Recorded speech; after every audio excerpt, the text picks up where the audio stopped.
Are you tired of boring cycling podcasts bogged down by ads? Yeah, we kind of are too. That's why we rely on listeners like you to keep this show running. Support independent cycling journalism and enjoy these ad-free episodes. Head to escapecollective.com/member and sign up. And of course, you get access to our After Dark segments, which, if you're listening to this free version, you've never experienced. We get into the really weird stuff, and I don't mean Mike Wood's choice of snack or Quinn Simmons' facial hair. I mean, what things could Mathieu van der Poel do, knowing he won't get disqualified for anything? Head to escapecollective.com/member. Get that exclusive content, your ad-free episodes, and the warm, fuzzy feeling that comes from supporting independent cycling journalism. Thanks very much.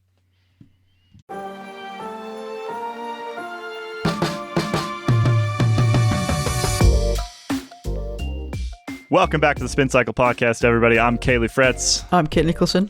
I'm Jonny Long. I'm Ronan. Beat you. I beat you. Johnny! That's my spot. Rude, boys, rude. Today on the show, Worlds, the Tour of Langkawi, and our carbon fiber guilt. We're going to bring our new tech writer, Suvi Loponen, on the show later to talk carbon fiber. You may have seen that story up on the site this week.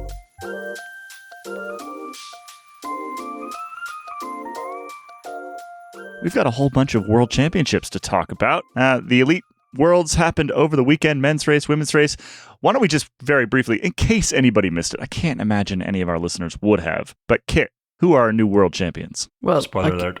Spoiler alert, several days after the fact. Our new world champions are, put simply, Lotte Kopecky and Tadej Pogačar, which kind of seems right, really. Do you want any more information there? You want to know how they did it? I'll take a little bit more. Yeah. So let's start with Lotte. It was a very action-packed women's elite road race. The Dutch were obviously huge favourites, partly because the team was so good that they could have fielded two squads and had two leaders, Marianne Vos and Demi Vollering. But the Dutch kind of picked themselves apart, and Lotte Kopecky was able to beat it was a six-rider group, I think, who beat them in the sprint for the line, which she was hoping for and anticipating. And she did very well to beat everyone, but as many people expected. And then on Sunday, we had the men's race where Pogačar, Evenepoel and Van der Poel were expected to be the big names. And then Pogačar did, as, we shouldn't be surprised. We shouldn't be surprised at this point, but it was still surprising that he attacked 101 kilometers from the finish. Do you think he did that on purpose? Just to make sure it was over 100? He did it on the climb, on the double climbs. It was perfect for him. And then bridged up to the group, with the lead group, with the help of Jan Tratnik, went solo, 51k out, and that was that. Did you see Cycling Weekly headline it as Tadej Pogačar 51 kilometer solo victory? Which, while accurate, it kind of takes away from what it was.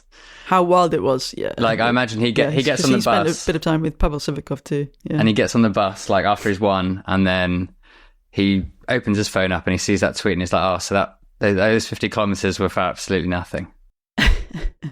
What world are we living in when a 51 kilometer solo attack is not impressive anymore? It's like, just like, the headline was 51 kilometers. Any other year, any other rider, any other event, 51 would be insane enough. But actually, it was literally twice as insane as that. And it's coming, 6 months after he spent 81 kilometers off the front of Strade Bianche. 51 kilometers is nothing. We're sort of out of superlatives here. Yeah, I think that's part of the problem. Is we're sort of out of superlatives because he's now done the Triple Crown. I wasn't aware that this was a Triple Crown. That this was did we just invent this Triple Crown for him? Because you're not Irish or Belgian. Giro, but Giro Tour Worlds is not a triple that I would have put together. It dates back to when the Vuelta was in a different place in the year. Right. It used to make more sense when they were back to back to back, when the Vuelta was in, was it April, May?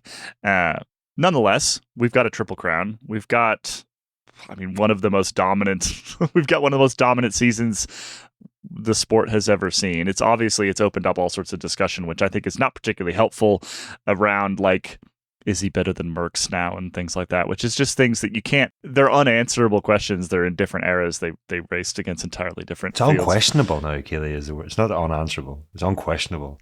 Even Merckx has so. said it now. Merckx has said that Pogačar's better than him. Yeah, Merckx is. So the one person to answer the solve it? question has answered it.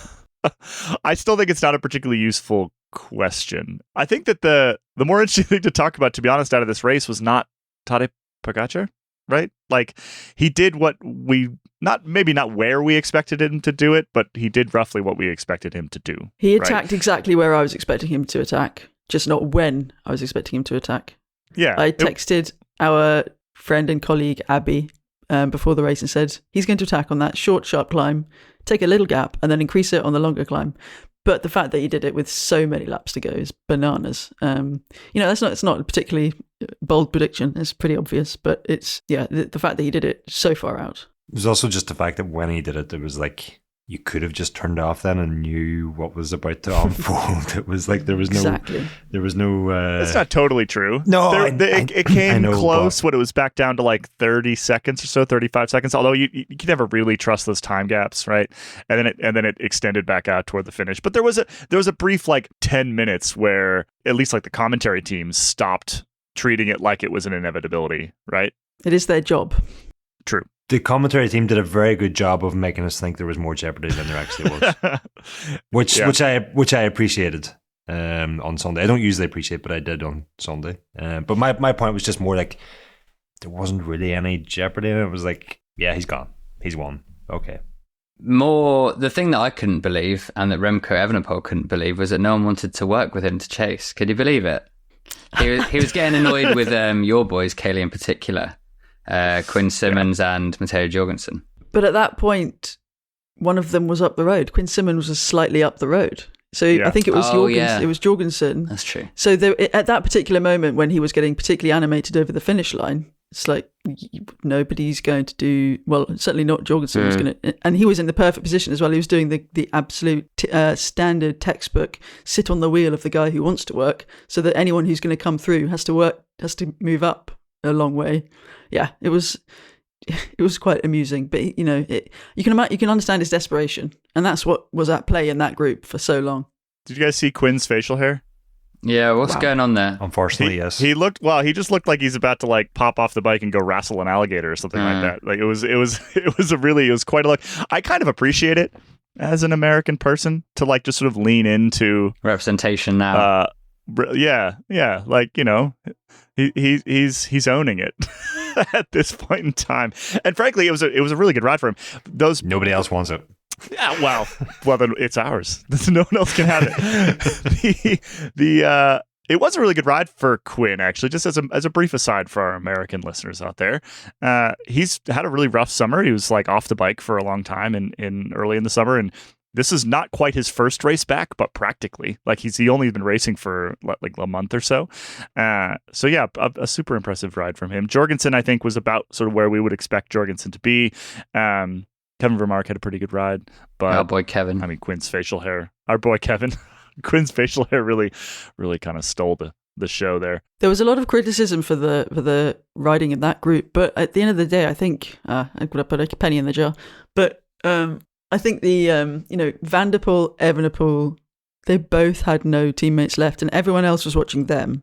There was a great image of Maxim Van Gies literally frothing at the mouth with 70 kilometers to go before pulling off, and then that was it. They had so nobody wanted to pull, and Pogačar was going to get tired, but so was everyone else. I do think that we are in danger of dropping into how the race is won territory right now. And so I want to take us back out. If you want the sort of full breakdown of the bike race, Cosmo and Dane do that over on that podcast. Make sure you subscribe to that channel. I want to talk about one really amazing thing, just a nice moment that I wanted to highlight, which was that moment that I think everyone's probably seen by now, where Tom's handed a bottle back to Ben Healy. Those two, other than Pogačar, who was just sort of on a different planet, those two were kind of the ride of the day for me. They spent a lot of time off the front, rolling turns, trying to stay in front of an extremely strong group. And then when the group came back together, they were still able to kind of hang. And I mean, Tom's ended up in fourth, right? The only Van der Poel was able to beat him. So that nice little moment there. Love to see that. And then, which gets us to something slightly more controversial and something I know that Ronan has opinions about. Oh, here we go. Is that Van der Poel, you could absolutely make the argument, and in fact, Ronan, I believe you're about to, you could make the argument that Mathieu Van der Poel should have been disqualified under sort of, well, what normally happens in these bike races, because he used we call it the sidewalk.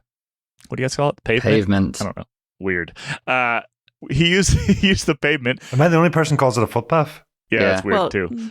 Footpaths are like small and in the woods. Yes, that we will agree on. That's single track.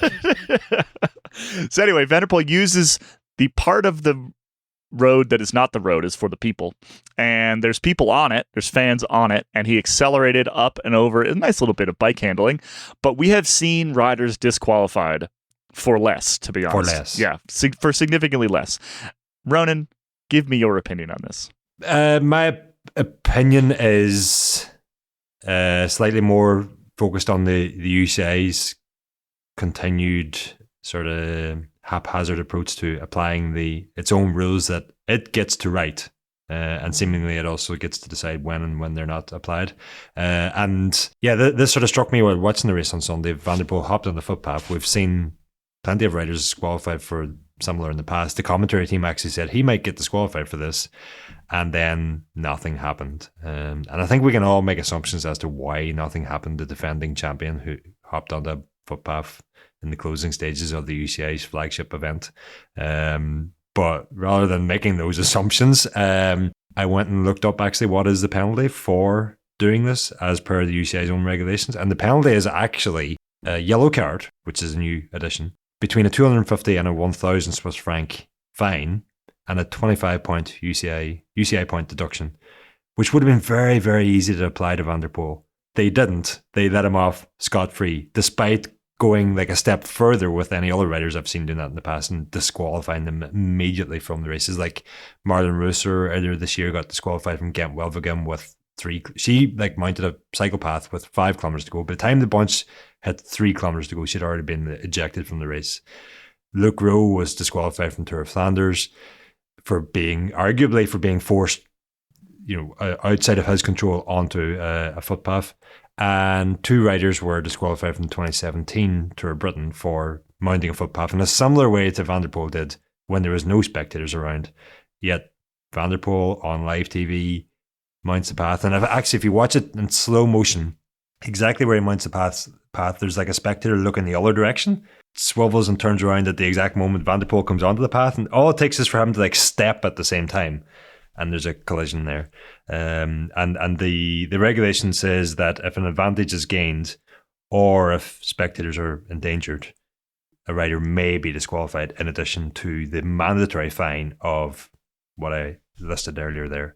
And so the question is twofold. Is first of all, why was no punishment served to Van der Poel for a clear infringement on the regulations, regardless of whether we agree with that regulation or not? And secondly, why were the other riders in the past disqualified? Or even, there's actually a third question, that is, the next person who gets disqualified, do they have like a right of appeal because Van der Poel hasn't been disqualified this time? The answer to all those is no. So is it just that the commissaires don't want all of angry Netherlands sliding into their DMs in the next 4 days? Like, are they just don't want to deal with it?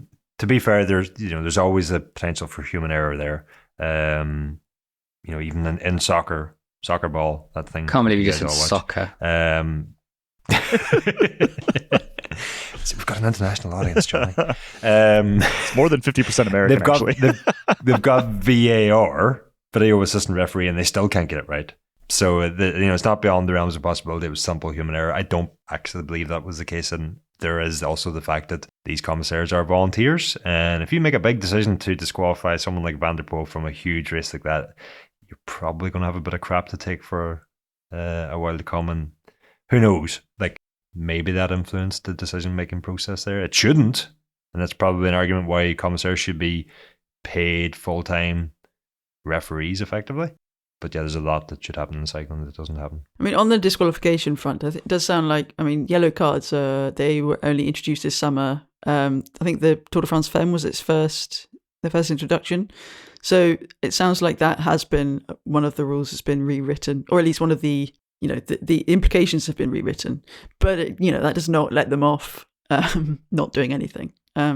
Because I like to keep a copy of every time the regulations get updated, I was able to go back and check what the previous regulations did say. And that is the only change to the regulations was that a yellow card would also be awarded. The fine and the points penalty. I'm imagining folders on Ronan's desktop with here are the rules on October 1st, 2024. He pulls a drawer out and has to blow the dust off the top of them. No, there doesn't get time for dust to gather. Of course, my mistake. I don't think it's too much that the ridiculous rules are applied evenly to all riders. It would have, it just would have been a great opportunity for a yellow card. I don't want to see someone on the podium disqualified for 4 seconds of bike riding on a footpath. Yes, he did endanger a fan, which is kind of the whole point of this rule, right? But still, you don't want to see that. But a nice yellow card, and in particular, we've talked about this before. I want Commissaire on a motorcycle to roll up next to him and just wave it. Yeah, in his definitely. Face. Football style. Pinstripes, yeah. It would have added so much to the bike race. It would have.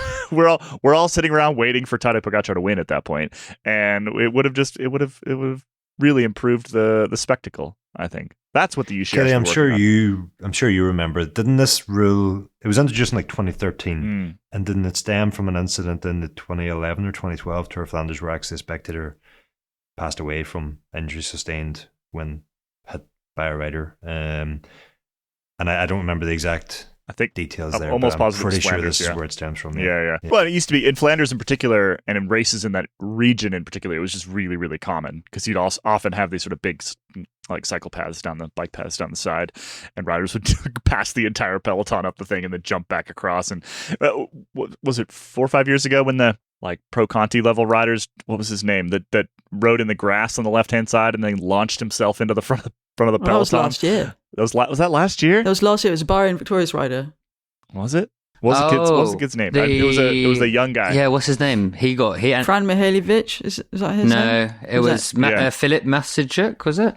That's the one. How do I remember that? There we go. Jesus. Wow, Johnny, I'm impressed. That's good. I can't remember Johnny. what year it was. I'm pretty sure it was last year. It was 2023 Tour of Flanders, and 3 months after that event, when the UCI decided to ban Mathieu for 30 days, in making that announcement, they reiterated and reminded all riders that it is strictly prohibited from riding off course onto sidewalks, onto footpaths, onto bicycle paths, and reminded riders that they would be sanctioned if they did that. And then fast forward just over a year later, and they've completely turned a blind eye to Van der Poel doing the exact same thing that they had reminded riders. And that's because he got punished for the outcome, not the act of what he did, which is, Yeah. He was sanctioned for endangering all the riders, which is a separate regulation. Yeah, it should have been a yellow card. We're annoyed by it. Ronan's actually more annoyed than he's letting on. He's really calmed himself down, I think, for this particular pod. Well, we should also point out that that we are biased about a potential outcome of this would have been disqualification, and then Tom Squinch would have been on the podium, which I think we've all agreed we would have deserved, being one of the strongest riders out there. Yeah. So we've got to point that out, but still, as Ronan has articulately communicated, there are rules in place, and that rules, they've got to be enforced. They've got to be consistently enforced. Well, and I think we mentioned this when we were chatting about it yesterday in a meeting, that if the roles had been reversed, if it was Tom's, that's my problem with it. If it was Tom's on the sidewalk, yeah, Tom's is out of the race, and then we'd have a completely different view on it all. And then we'd be like, "What? This is ridiculous. We hate this rule." To that point, I put up a poll on my Instagram earlier today, and I had World Tour riders message me saying, "What are you going to do when the rider's bigger than the sport?" Yeah. Oh. This is why I get so hung up on it, is because I know the rules are applied differently to lesser riders than they are to the superstars. Do you guys recall the and I've given other examples. Do you recall the phrase? Was it butter on our heads? Was it Dutch? No, phrase? I do not recall. Please explain. So this harkens all the way back to the battle doping era. And Rabobank in particular. And this is, I guess, why we care. We care because the extension of this, the sort of logical extension of this, when you have riders who are quote unquote bigger than the sport, is that what that meant was that like butter on your head, it like rolls off, right? So sanctions, anti-doping stuff just rolls off your head. It's not a big deal. You're too slippery for it is maybe, I guess, the other way to think about it. And this was something that was like a sort of relatively common phrase used back in, again, I think it was particularly among Dutch riders, and talking about Rabobank, is that Rabobank was like protected for a long time, right? That is, it's a function of the same issue of the sort of toothless governing body feeling like it can't touch the stars because the stars are what, sort of give it its power, right? I'm not saying that like refusing to give Mathieu van der Poel a yellow card for riding on a path for 15 feet is the same as ignoring doping for 20 years. I'm just saying that it's the same. No, that's what you said. That is what you said. 100%. It's exactly the same.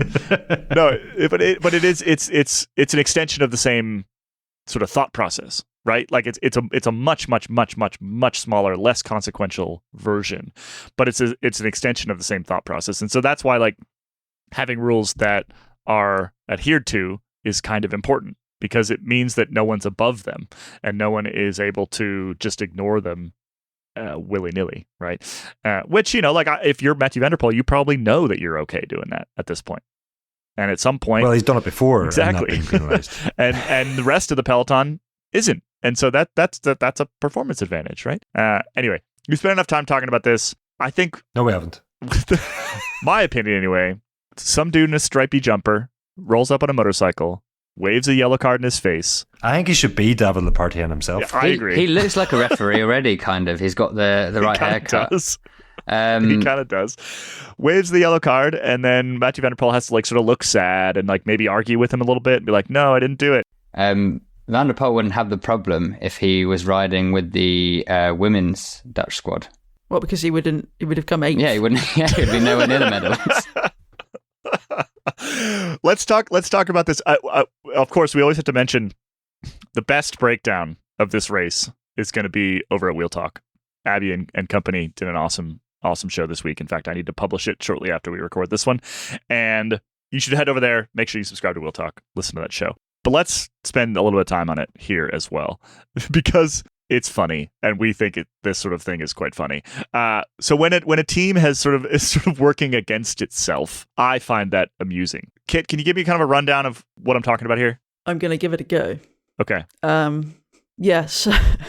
I mean, it's quite hard to unpick, and I had to do it at the weekend, and I did have a bit of trouble. But yes, so essentially the team split in two. They were divided and they were conquered after however many laps. How is that not the headline? It was in there. It was going to be the headline if it was in there. In fact, I think it might be the I don't know, subtitle, whatever. Anyway, yes, but essentially, when there were two Dutch riders up the road. One of them, Marianne Vos. One of them, Rianne Marcus, who is at this point, at the point she is in her career, has as much chance of winning as Marianne Vos does on that sort of course. The only thing that getting in her way is that Marianne Vos was with her. And Marianne Vos had also attacked up to join her, taking Ruby Roseman Gannon, who is obviously a very good rider too. So there was that little kind of tactical faux pas. But at the same time, the Dutch were riding on the front in what was left of the peloton. And so, I mean, and that was one of many occasions when orange jerseys were just all we could see and everyone was just scratching their head slightly. And then later on, it all came back together, and Demi Vollering clearly, well, somebody pointed out that she is quite familiar with having to race by herself. Certainly this year, with the rumours that she'll be leaving SD Works. So when she dropped her teammates, when they had a numerical advantage in the last lap, it was the last straw for the Dutch. It's good tactics. And that unfortunately, Vollering had done it to herself. And yeah, so then it came to the small bunch, and Vollering, she'd done so much work already. There was even on a good day, she'd have trouble beating Lotte Kopecky in a straight up sprint on that sort of terrain. So yeah, I think, what did she come? 6th, I think? Or 5th? She definitely didn't medal. And then Rianne Marcus and Marianne Vos were 7th and 8th or something. So they got 3 riders in the top 10, but no medals. It was the first time in a decade that the Dutch elite women haven't brought a medal home from the Worlds. Good fact. Thank you. And there was telling in Vollering's interview afterwards, because when she was asked about why she attacks like that, she was like, well, the thing is, if the other two are there, talking about like Voss and Marcus, that if they attack, no one bothers to follow them, which is then the perfect tactics for a Dutch win, because then you send one of them up the road for someone else to chase, and if they don't, then you win gold. But unfortunately, it didn't really suit Demi Vollering, who, we're recording this on a Tuesday, who put up an Instagram. She lives in Switzerland, like an idyllic mountain setting, and there's like a big text caption which just said "searching for distraction." So she's obviously taken the backlash pretty hard, which, you know, don't necessarily wish her, you know, to have to deal with that. But also don't like attack your teammates. Maybe, I don't know. You're on telly. I mean, there are no radios. Yeah, People there are can no see what you're radios in the doing. world. It was a brutal day out on Saturday. It was freezing cold. It was cold, yeah, fair. It was wet and cold. Yeah. And obviously, when you've been on the bike for 3.5 hours already, you've been wet since before the start, and it's windy and it's relentless. It was hard to know what was going on the screen, let alone on the bikes. But there was an interesting moment when Rianne Marcus and Marianne Vos were up the road. It was notable that they were both in the same helmet, as behind them Misha Bredewald and Demi Vollering, both obviously currently teammates. Puck Peters was there too, and Puck Peters had an amazing ride. You know, this year has been a real kind of coming of age year for Puck Peters, and I think she was doing a team role, but she still managed to snag the under-23 title, which was incorporated for the last time for the women into the elite women's road race. But yeah, so there was an interesting moment where it almost looked like Visma Lease Bike versus SD Works, which I'm sure wasn't the case, but it was just, there was we often talk about trade team alliances, and yeah, it looked a little bit kind of that this could have been a division that was working in both of their favours. You've got your tinfoil hat helmet on, Kit. Tumbling down. Well, I mean, to be honest, I have no idea what was going on, so I have to come up with some sort of rationale. Yeah, fair enough. I mean, that's the best kind of bike racing, when you're watching it and you're like, what are they doing? What are they thinking?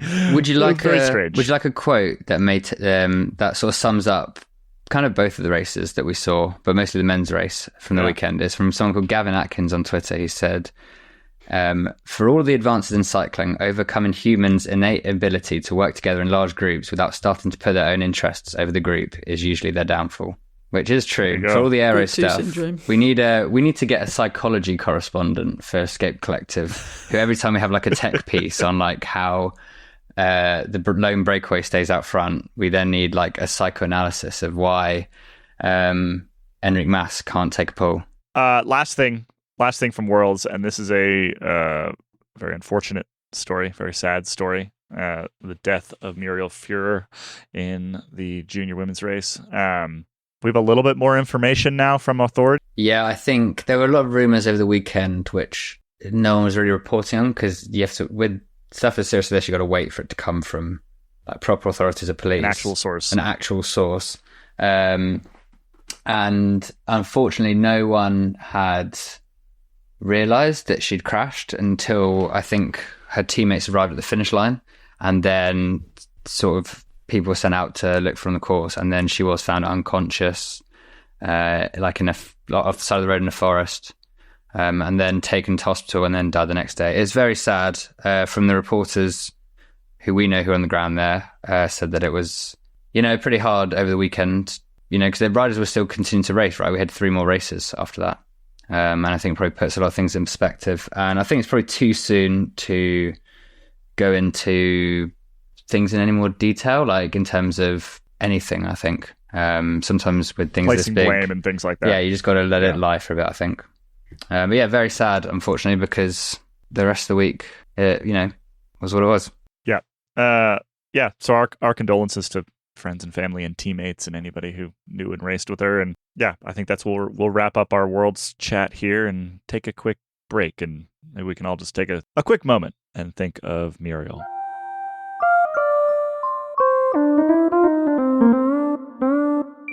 Welcome back, everybody. One last little thing from Worlds. What was Mike Woods eating out of a Tupperware? Ronan, this seems like a project for you. Cheerios, was it, Ronan? Cheerios? little frosted. It wasn't even Cocoa Pops, You're believe it or joking. not. It was bicarbonate soda. The stuff you find in your kitchen Delicious. cupboard there, Johnny. Sounds gross. It's actually not. It's No? it's the closest thing you'll ever find to eating the inside of a rotten fish. Oh, What? Jesus. It is. Well, actually, no. He was like to specifically answer your question. He was eating Morton bicarb system, which, if you remember, a couple of years ago, our own Ian Traylor did an article on His advertisement gunpoint. for them. Yes, yes. That was the same product. Okay. It's been known for a long time that bicarb is like a really simple and effective way to actually just enhance performance a little bit for like short, intense efforts.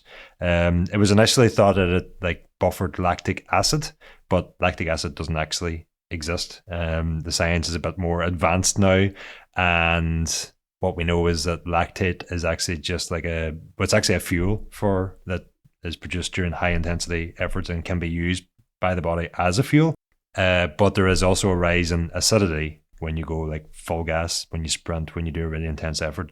And so initial researchers seen lactate on the rise, seen acidity on the rise, put the two together and thought it was lactic acid. Anyway, I'm getting on to a different topic here. What the bicarb does is buffers that acidity, meaning that you can, in simple terms, you can go harder for longer for short, intense bouts of exercise. That was great for like short events, like sprints on the track, pursuit on the track, other athletics events that are pretty short. But there's two challenges with bicarb. Was like, one, it was the thought that it didn't really work with longer endurance events, and two, if you get the dosage wrong, it is Explosive. catastrophic for your underwear. Yes.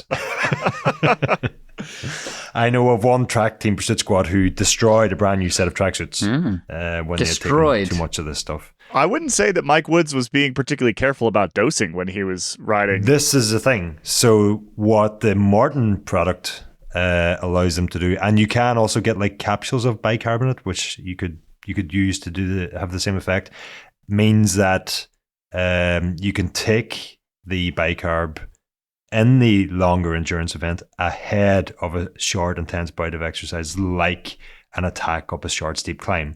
And so what Mike Woods was doing was getting the bicarb in closer to that short bit of exercise during a longer exercise. But event, evidently if he that took it makes- too late that makes because sense. Pogačar went on the attack too early. Oops. The bicarb thing is actually designed to be eaten like I think Visma like would eat it on the bus and stuff. So kudos to Mike Woods for like ingenuity here and kind of going, well, I could just get this handed to me during the feed zone. But yeah, who knows if it would have been better or worse. Are there without any it. regulations against not having your hands on your handlebars and sort of spooning bicarb down your gullet? Only for kids, because the UCI don't want kids having fun. So when kids win bike races, they're not allowed to celebrate, despite the fact that might not happen all that often in their life. So if you're an under 16 and you raise your hands to celebrate a win, you will get disqualified and you'll probably be put off the sport for life. But at least a commissaire has had their moment in the sun. Had their yes. Well, all right. Thank you for the explainer. I think a lot of people have probably seen that little clip and wondered what on earth Mike Woods was doing. It's bicarb. Like, I mean, if you're going for a short prolog time trial or something, there is nothing more effective than properly delivered dose of bicarb. And I mean, it's cheap. It's available at home. It is absolutely rancid. Available dose, so- underneath your sink. Your sink. Yes. I will never be doing that. There's literally nothing. There's no event that I care about enough to put that in my mouth. Tour of Langkawi. It did look like he was eating papier-mâché glue. But Did you say accept the Tour of Langkawi? You would take it for the Tour of Langkawi? Except if I was at the Tour of Langkawi, Queen Stage. That was a weird segue. Johnny, what's going on with the Tour of Langkawi? What is going on with the Tour of Langkawi? A lot of sprint stages apparently, but that's by the by, because one of the sprinters there, Tudor's Arvid de Klein, didn't have his bike for a while. A bunch of bikes got lost in transit over to the island, which is just off the coast of Malaysia, isn't it? Yeah, or mainland Malaysia, I think. I was looking at a map this morning, was getting very confused. Anyway, a day before the start, the Tudor only had 3 of their bikes arrive. So the mechanics were running around finding spare frames, putting spare parts that they kept in their backpacks or something, I don't know, together. But worse than that, there were 2 other teams on the same flight who were also missing their bikes. So an Equipo Kern Farmer rider was just trundling around on a Shimano neutral service. Team. Is it? Yeah, Ronan's favorite team, right? Incorrect. Jonny, you might not have been on that episode. No, but it sounds like a really good one. I'm sorry to have missed it. Ronan just had questions. Ronan's he's just one of those asking questions guys. He's just asking questions about how. Do believe that's my job. I've got some questions. I'll finish up. So a bunch of bikes are missing. Everyone was riding neutral service bikes or like borrowing from teams. Arvid Decline finished 5th and 3rd, so that's bad for him. And now everyone's got their bikes by looking at the pictures, but there are thunderstorms and floods apparently coming in. So seems like the whole experience is going down like a Tupperware of bicarb. But I have... and the problem is there are only 4 flights a week from Dubai to Langkawi. So it's not just a case of putting it on the next flight out, because that might be days away. Ronan, I've got questions. Are you ready? Great. Sure. Because if not, then we'd have had to end that segment early. How much of a difference does it make racing a bike made from these spare parts? And why is this just the mechanics carrying them around the backpack? And then second question is, how bad would it be if you had to race on a neutral service bike? I'd say it makes no difference and all the difference. So no difference for the spare parts and...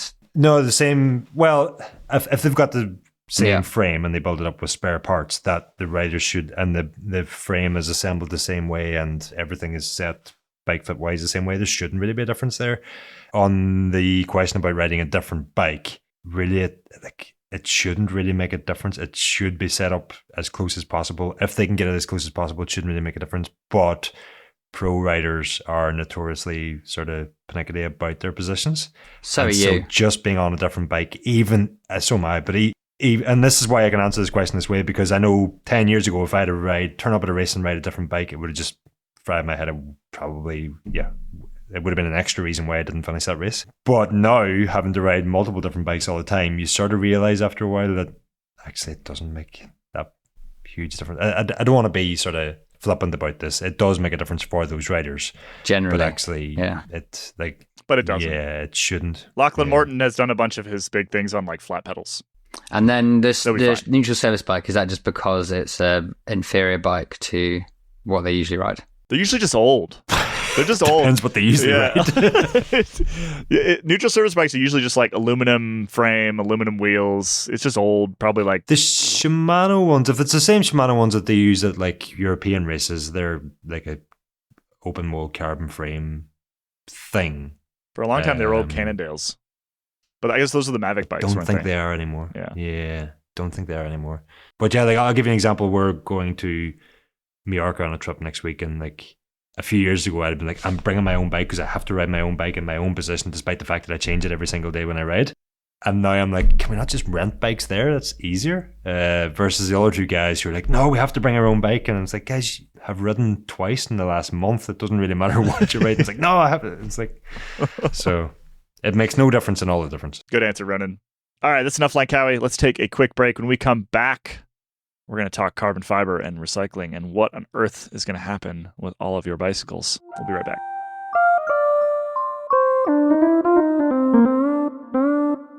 Welcome back to the show, everybody. We're talking carbon fiber recycling here. And to do so, we're bringing one of the newest members of the Escape Collective, Suvi Loponen. Welcome to the show. How are you? I'm good, thank you. Can you give me a little bit of... Well, actually, no. Let's introduce you first. Tell me a little bit about yourself. What would you say you do here? The worst question ever. Tell me a little bit about yourself. Well, I'm Suvi. And I'm the new tech reporter at Escape Collective. And you are covering what in general? Tech in all of its forms. All right. Sorry, I did kind of throw that one at you without a whole lot of preparation. What animal symbolizes most who you are?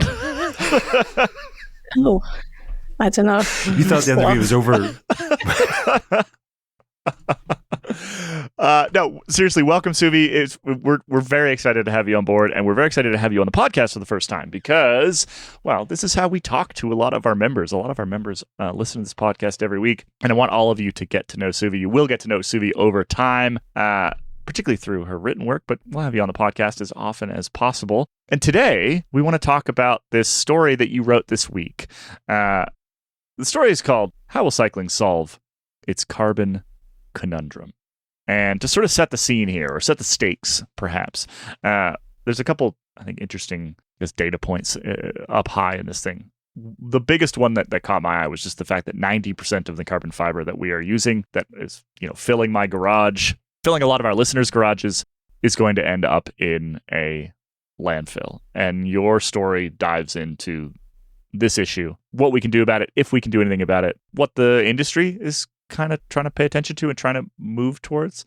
Can you start off with a bit of a carbon fiber 101 for us? Because there's two different types that we're talking about. And one of them is sort of, I guess, more environmentally friendly, or at least gives us more options, and the other less so. Start there, maybe. I will claim I'm no composite expert, even though I've got a really crash course into it in the last couple of weeks. But basically, the two types of carbon fiber that we commonly use in cycling is thermoset and thermoplastic carbon fiber. And I found this really good analogy. Exactly that. Thermoset carbon fiber is kind of really set. So as the name suggests, it sets and then you can remold it. It is quite brittle, so if you hit it, it will break. And then thermoplastic is more moldable, so you can reheat it and remold it. And there was a way to explain it that thermoset is like a boiled egg and thermoplastic is like boiled spaghetti. So you can't unboil an egg, it will just be a mess, but you can remold the spaghetti. So and because of they both still have resin and they have carbon fiber in them, so they're both composites.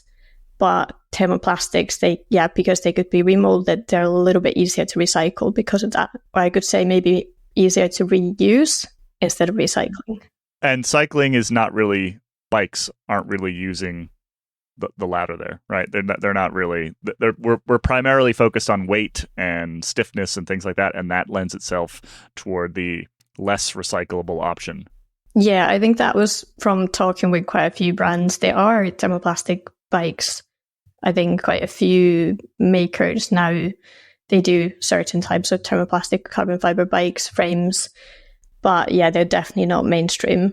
And I do think that was the main talking point from brands, that when you are performance orientated sport, can you compromise that performance with maybe added weight, or there might be an increased cost as well because thermoplastic carbon fiber isn't used, so they would need to reinvent the whole manufacturing of those products. So there's an economic side to it and performance side. Because thermoplastics are new, they're not necessarily they've not nailed it down how to make it into a bike frame.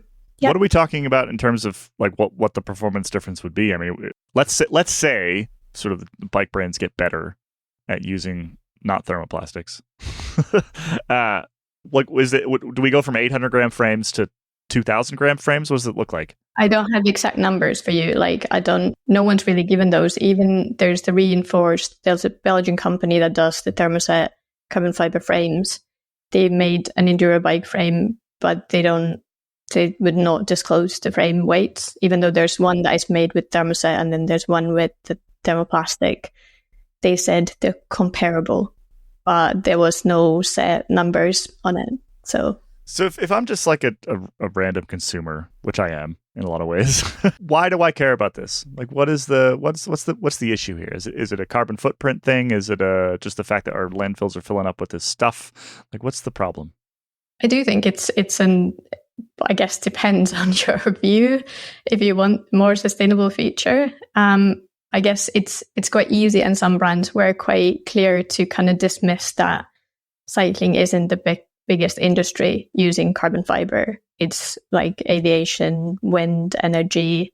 There's a lot bigger industries, automotive. But I do think that if we want a change on a global scale, we shouldn't just dismiss something because it's a smaller industry. And I guess it goes to the same as whether you'd like to use a tote bag instead of a single-use carrier bag. I don't, like that you want products that are more sustainable. And carbon fiber in its current state, there are ways to make it more sustainable and more recyclable, isn't necessarily the best option. So I think from a consumer perspective, maybe ask brands, like, what are you doing to address this? Like, can you figure out systems to recycle these frames that maybe already in the manufacturing phase, they have a fault and they automatically go into the landfill instead of being recycled into something else? That's kind of you speak to every industry and they'll point to another one that uses more, it's like the automotive industry will point to the airliners and say, well, they're producing more emissions than we are. And, I do have some sympathy though for the cycling brands, because in a sport that's so performance focused, regardless of whether the actual individual using the bike is interested in performance or not, it would take a very brave brand and a very brave CEO and board to sign off on an entirely new project that was going to decrease performance, increase weight, cost more, but the end result is something that can be recycled, or it's not something that the user they're trying to get to purchase their product is going to experience any immediate benefit in. And I'd written an article last year about why the UCI actually hold the key to this and forcing that manufacturers have to use these materials if they want their frames used in the World Tour could be actually the only way for this to actually happen on any meaningful level. Did you get any sense in talking to brands that they might welcome someone take it off their plate and say you just have to do this and remove the option? I got the sense that a lot of brands would free them up to do a lot more. I think from brands that was positive. Like, they were quite skeptical in that happening ever. And I mean, I approached UCI in every possible way. I got no comment out of them. Oh, okay. Yeah, no, I got nothing out of them. I got what they had publicly shared already, but absolutely no comment. But brands were kind of, when I asked them, do you see this being feasible, that UCI would impose something, they were quite like, yeah, it would be good. But at the same time, they were skeptical whether riders would also say, and in the pro level racing, whether they would accept maybe a decrease in performance. They're used to using the lightest, stiffest, the best equipment there. And if there's a compromise in that would not go down well, even if there's a sustainability benefit to it. So yeah, there were two sides to it, but at the same time, UCI alone probably couldn't decide it, because if you impose something, maybe it would then need to be the national governments or regional governments imposing something in the manufacturing side of things as well, or recycling. So it's I don't think UCI alone could do something. Yeah, and that's kind of the answer that I got from brands as well, that it would just take it address one bit, but then would a brand start making different types of bikes for the pros just for the sake of that? Probably. Yeah. It sounds like, so one of the questions I had for you was sort of like reasons for pessimism, and I think that's basically what we've covered so far. Is that there's a fair amount to be kind of somewhat pessimistic about, which is that they're quite intractable problems, and they're driven a lot by sort of big markets that are outside any individual entity's control. Are there reasons for optimism though? Like, what did you uncover in terms of ways forward here? I think there are reasons for optimism as well. I think someone had already commented on the article saying that this is too pessimistic, and it wasn't the intention. There are positives to it, and I think a lot of the brands were positive as well, that they were saying that there are improvements, there are developments that are positive. And yeah, say like Hunt introducing the H-Cyclo wheels, it's just a recyclable resin that they've introduced, but that could be adopted more widely in the industry. There's more recyclable materials. There's like the reinforced, they're not saying their frames are recyclable as of yet, but they can use recycled materials. So there are systems in place. There are companies, technologies that kind of take that chopped up carbon fiber and remake it into tapes that could be reused. So yeah, there's a lot of positives, like positive developments, but I think it's just that if the industry as a whole doesn't adopt those, then it's going to be these like small players that are going to do positive things for the minority. That's more than enough optimism. Can I go back to being pessimistic for a bit? Isn't another way to say everything that you've just said is that years from now we'll all have loads more things that used to be frames and wheels downcycled into tire levers that will eventually end up in landfill anyway, because every time you buy a new tube, you get a free recycled, downcycled tire lever that used to be something better. And it's now a bad tire lever. It's now a bad tire lever that you didn't even need because you've already got 100 of them, so it goes straight in the bin as well. All our downcycled products are available. Can I be optimistic though, Ronan? Can I be slightly? If you must. Okay. If you must. So there is something, there's a bunch of commenters on your story that come from sort of the carbon world, right? Like Raul Lucia was in there. I think one of the guys from Ruckus Components, they do a lot of carbon repair. And I think that's a particularly interesting angle on the way that we're doing carbon now, which is that, and I think a lot of people maybe don't quite realize how repairable modern carbon is. And the bike brands, and this is somewhere that the industry has really failed, they like to pretend it's not, right? Like they like to you cracked the frame, it's either under warranty or you're out of luck, you got to buy a new one, right? You can fix most carbon issues, particularly on frames. Wheels is slightly harder, but in frames, you could almost always repair those bikes. In fact, it's a lot easier to repair those bikes than a lot of metal bikes, where you have to like take a whole tube out and weld a new one in and things like that. So I think that's maybe one thing, sort of a source of optimism for me, is that if sort of consumers are willing to not just go out and buy a new one or not just immediately, go for the warranty, then, and they realize that carbon repair is a totally possible thing. And like, heaven forbid, what if Trek offered to repair bikes instead of warrantying them? Like there's sort of options here that are within the existing type of carbon that we're using and the existing technology that make stuff just last longer. I think that's maybe the one source of optimism for me, is that this is very possible. Like I have personally had 3 or 4 different bikes repaired over the years, and they always come back and they're perfectly functional. Right? And if you want, you can get them all painted up the same way. You can never even tell. I tend to just leave the patches on because I don't really care. That is one source of optimism, right? It definitely is. Yeah. And I think that's something that the feature necessarily didn't touch on, because it was more about the recyclability. And yeah, repairs is a completely different thing. But it definitely adds to the circularity not circularity necessarily, because once you've fixed your bike multiple times, probably it will have an end to its life at some point. But at least you use it for longer. And I think all the sustainability experts that I spoke with, that was the main thing. Like the longer you can use the product, the better. But then, yeah, if it is that it cracks and that's it, it's not a great sustainable product. That just sort of gets into the whole bike industry, convincing us we need a new and improved thing every 18 months, right? Which is also just capitalism. So anyway, go read the story, everybody. It's really in depth. It answers a lot of these questions in a ton of detail. It's really well reported, and we're really happy to have you on, Suvi. So thank you for joining on the pod, and we'll have you back sometime soon. We're going to head into After Dark in just a moment. We'll be right back.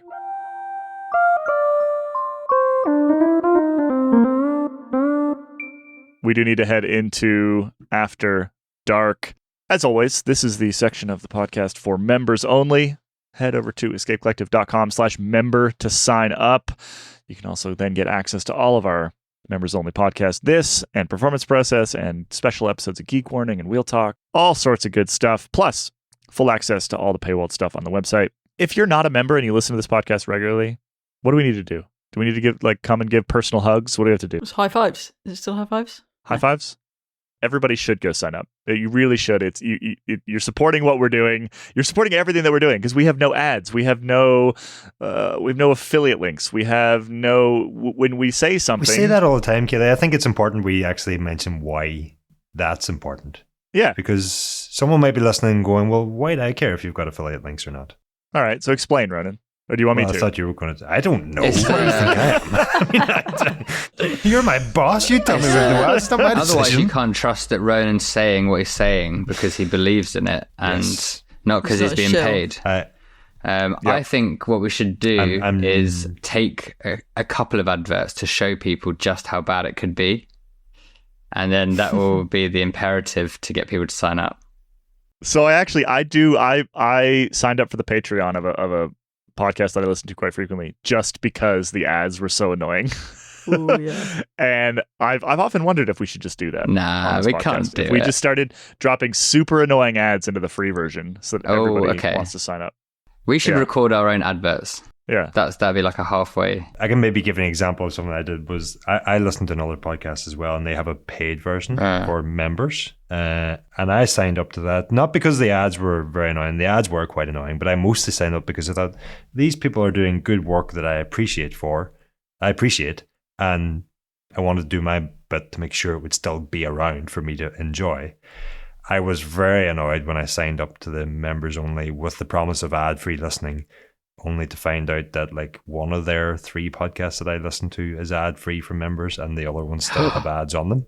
Shocking. And that won't happen when you join us, because not even when you go on to escapecollective.com will you be bombarded with ads for irrelevant stuff that you don't want to buy or pop-up autoplay videos that are really, really frustrating. You'll just be welcomed by a nice, easy to navigate website that is not influenced by advertising spend. I think we should on the members only one, we should do a review of Athletic Greens. That's exclusive content. So that all the things that are the adverts, we then actually do our own version of the adverts, but for paid, on the paid version. Anyway, After Dark, we've got a good topic today. I've just asked the AI robots to write me a terrible ad, so maybe we'll read that in next week's show. And we'll take it out for the members, so you'll only have to listen to it. Nice.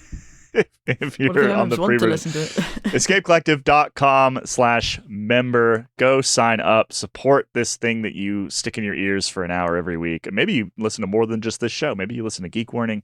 Maybe you listen to Wheel Talk. Maybe you listen to Performance. Or you can't listen to Performance Process because that's not free. But you could if you were a member. So, escapecollective.com/member. Please go sign up. We appreciate you. Now we're heading into After Dark, where we're going to discuss... Don't tell them. No, we have to tease them. We have to tease them with what it could be. No. You don't even get a tease anymore in my world. You just like, this is happening. Okay.